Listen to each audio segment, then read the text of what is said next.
But what do you make of all these people writing the Liberal Party's obituary?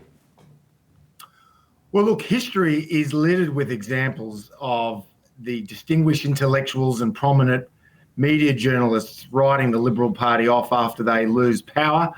If you go back to the Gough-Whitlam It's Time election, that period in 73, 74, even 75, the overwhelming consensus was the Liberal Party would be in the political wilderness for a long time. No one saw Malcolm Fraser come from nowhere to smash Gough-Whitlam in a landslide election. Fraser, your old boss, Alan, went on to be Prime Minister for the best part of 8 years.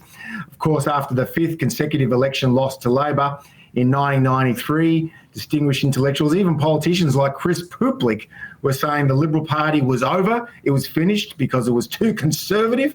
And yet 2 years later, John Howard, once derided as yesterday's man, he came back to win a landslide election victory over Paul Keating. I could go on, Alan. You gave the example of Kevin Rudd when he was in the political stratosphere. Time and again, when the Liberal Party is written off, it's just like the kiss of death, but it amounts to mouth-to-mouth resuscitation. It can bounce back, but it has to bounce back by embracing sound policies and, moreover, distinguishing itself from the Labor Party. That is the point that I've been making over and over again. People say, oh, the Liberal Party was smashed across the nation. The Liberal Party was smashed in the Aston by-election. I say, hang on. The Liberal Party weren't beaten. They didn't compete. There was someone there, they were something, but they weren't Liberal, were they?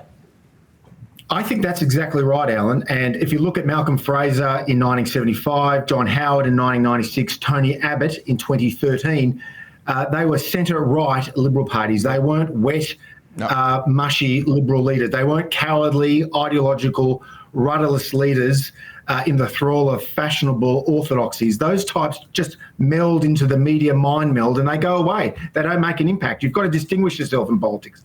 How demanding is this march of the cultural left? I mean, my concern is that it's in schools and children are being indoctrinated, not educated, and many of those people predicting the demise of the Liberal Party are merely articulating the wishful thinking of the left.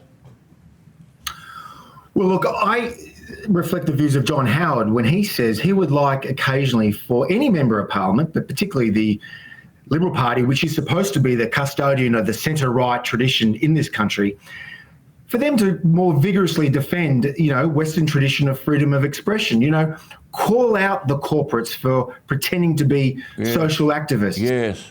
Condemn those so-called sensibility readers who want to censor or re-edit children's books.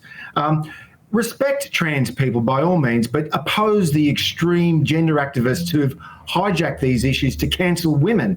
Support Indigenous recognition in the Constitution, but raise serious doubts about the constitutional powers of a voice.